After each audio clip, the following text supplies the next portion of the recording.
deyir ki, فَإِنَّكَ تَجِدُ عَامَّةً كَمَا جَاءَ بِهِ الْكِتَابُ وَالْأَحَادِيثُ فِي الصِّفَاتِ مُوَافِقًا مُطَابِقًا لِمَا ذُكِرَ فِي التَّوْرَةِ. Tevratda zikri olunanla müvafiqdir. Allahın sifətləri. Yəni, eyni ilə, məsələn, Allah Adəmi filan formada xəliq elədi. Hətta o Adəm, Həvva Adəmin qabırğalarından xəliq oldu. Bunlar hamısı Tevratda nəql olunub.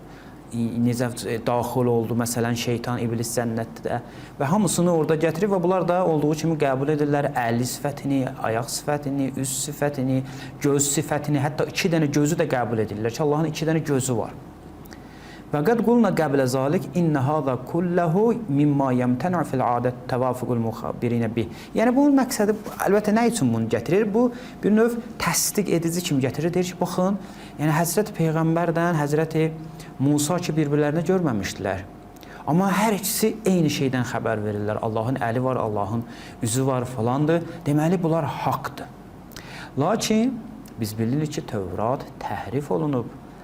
Çox təəssüf olsun ki, İbn Teymiyyə gəlib haqq olmasını, yəni öz əqidəsinin haqq olmasını ki, Allahın üzü var həqiqətən, Allahın əli var, əlləri, 2 əli var, Allahın 2 dənə gözü var, Allah cəhət falan da o bütün şeylər, onu təsdiq eləmək üçün, isbat eləmək üçün Tövrata istinad edir. Deyir ki, baxın, Tövratda da var bu.